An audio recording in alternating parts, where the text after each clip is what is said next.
नमस्कार, आप देख रहे हैं टीएनआर न्यूज़। मैं हूं आपके साथ में राकेश टिमरकर। टीएनआर न्यूज़ का ये विशेष सेशन है जिसमें मैं आपको बता रहा हूं छत्तीसगढ़ के अलग-अलग लोकसभा सीटों के इतिहास के बारे में।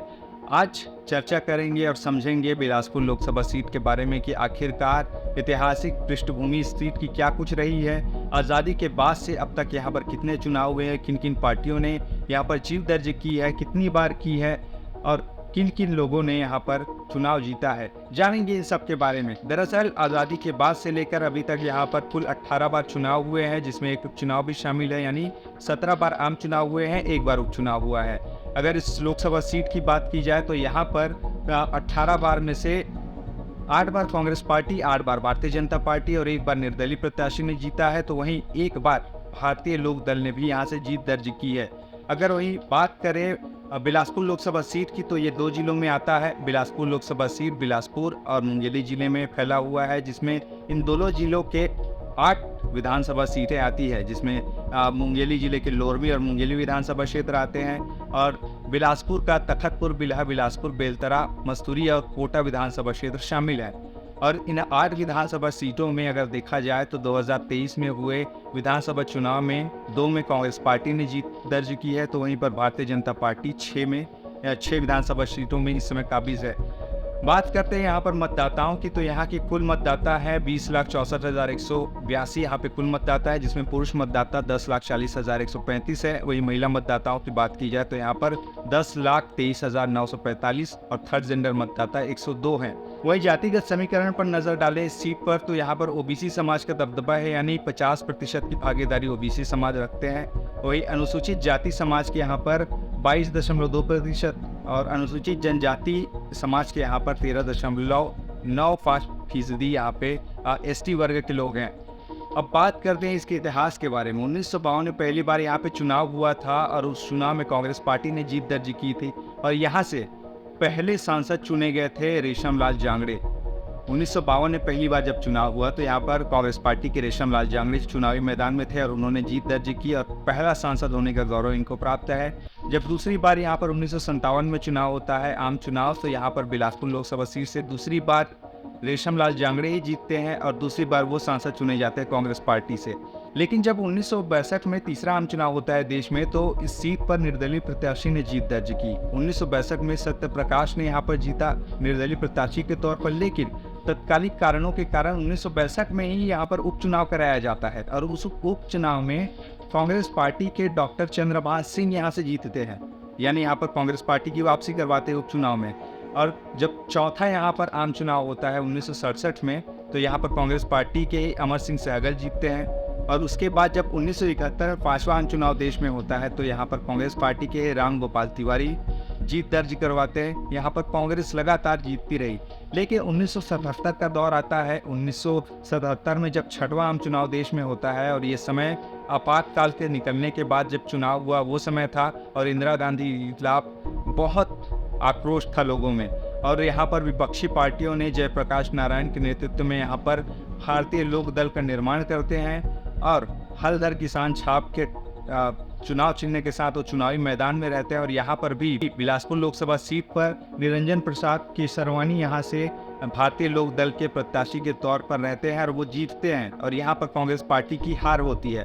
लेकिन 7वां आम चुनाव 1980 में जब देश में होता है तो कांग्रेस पार्टी के गोदिल प्रसाद अनुरागी यहाँ से कांग्रेस पार्टी की वापसी कराते हैं, जिसके बाद 1984 में फिर से एक बार आम चुनाव होता है और इस आम चुनाव में कांग्रेस पार्टी के ही खेलाराम जांगड़े जीतते हैं और इसी 1984 में भारतीय जनता पार्टी ने बिलासपुर लोकसभा सीट पर अपना पहला प्रत्याशी उतारा था गोविंद राम मीरी के रूप में, लेकिन वो चुनाव हार जाते हैं खेलाराम जांगड़े के सामने।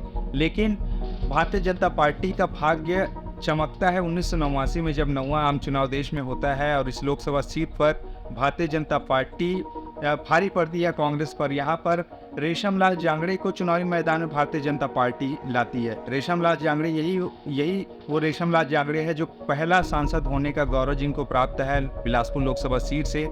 वे कांग्रेस में थे लेकिन वो भारतीय जनता पार्टी में शामिल होते हैं और इसी का फायदा भारतीय जनता पार्टी उठाती है और यहाँ से उम्मीदवार घोषित कर देती है 1989 में रेशमलाल जांगड़े को और इस सीट पर खेलाराम जांगड़े जो कि कांग्रेस पार्टी से लड़ रहे थे उनको हराते हैं। यानी रेशम लाल जांगड़े 2 बार कांग्रेस पार्टी से बिलासपुर लोकसभा सीट से सांसद चुने गए और 1 बार भारतीय जनता पार्टी से रेशम लाल जांगड़े यहाँ से चुनाव जीते हैं।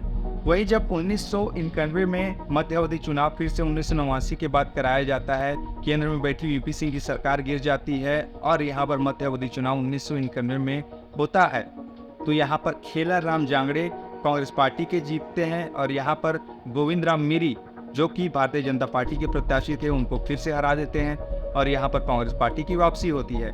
लेकिन जब 11वां आम चुनाव होता है 1996 में देश में, तो बिलासपुर लोकसभा सीट पर भारतीय जनता पार्टी वापसी करती है और वापसी ऐसी करती है कि कभी हारी ही नहीं। यहाँ से 1996 से लेकर 2019 के चुनाव तक यहाँ पर भारतीय जनता पार्टी लगातार जीतती रही है और कांग्रेस पार्टी को वापसी का मौका ही नहीं दिया है। पुन्नूलाल मोहले 1996 में यहाँ से सांसद चुने जाते हैं और जिसके बाद जीत का सिलसिला लगातार चलता है।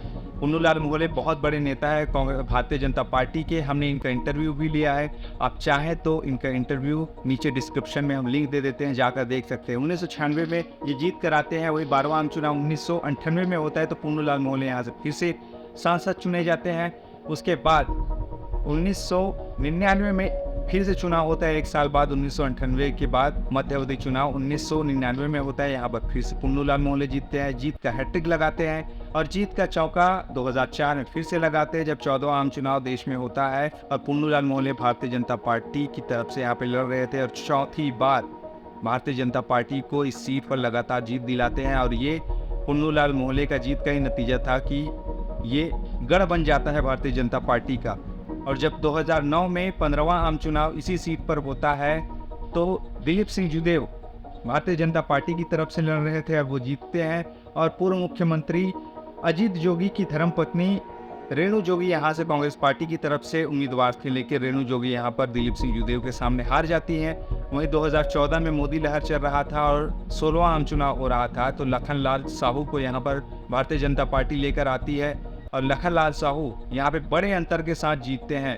करुणा शुक्ला जो कि पूर्व प्रधानमंत्री अटल बिहारी वाजपेयी की भतीजी हैं, वो भारतीय जनता पार्टी को छोड़कर कांग्रेस पार्टी में शामिल हो जाती है 2014 में। और 2014 के चुनाव में बिलासपुर लोकसभा सीट से कांग्रेस पार्टी उनको अपना उम्मीदवार घोषित करते हैं और करुणा शुक्ला को बहुत अंतर के साथ में लखनलाल साहू भारतीय जनता पार्टी के प्रत्याशी हरा देते हैं और सांसद चुने जाते हैं। लेकिन 2019 के आम चुनाव में यहाँ पर भारतीय जनता पार्टी ने परिवर्तन किया और लखनलाल साहू को चुनावी मैदान में न उतारकर एक नए प्रत्याशी को चुनाव मैदान में उतारा, अरुण साव, और ये भारतीय जनता पार्टी के जीत के सिलसिले को बरकरार रखते हैं और 7वीं बार यहाँ से भारतीय जनता पार्टी को लगातार जीत दिलाते हैं बिलासपुर लोकसभा सीट पर। लेकिन जब 2023 में चुनाव हुआ तो अरुण साव को अपना इस्तीफा देना पड़ा क्योंकि वो विधायक चुने गए। 2023 के विधानसभा चुनाव में लोरमी विधानसभा क्षेत्र से अरुण साव को टिकट देती है भारतीय जनता पार्टी और उसके बाद में जब यहाँ पर बीजेपी की सरकार बनती है तो वो उप मुख्यमंत्री बनाए जाते हैं, जिसके चलते उनको इस्तीफा देना पड़ा। और ये सीट में इस बार तोखन साहू भारतीय जनता पार्टी की तरफ से लड़ रहे हैं, जो कि भारतीय जनता पार्टी के किसान मोर्चा के प्रदेश अध्यक्ष रहे हैं। दूसरी तरफ कांग्रेस पार्टी ने एक बहुत ही युवा चेहरे देवेंद्र यादव को उतारा है, भिलाई नगर विधायक है, हमने उनका भी इंटरव्यू लिया है। आप चाहें तो नीचे डिस्क्रिप्शन में हम उनका लिंक दे देते हैं, जाकर आप देख सकते हैं। बहरहाल किस ढंग का इस बार मुकाबला होने वाला है, क्योंकि आंकड़ों के लिहाज से देखें तो 8 बार कांग्रेस और 8 बार बीजेपी जीती जरूर है, लेकिन पिछले 7 साल से यहाँ पर भारतीय जनता पार्टी ही जीतती आ रही है।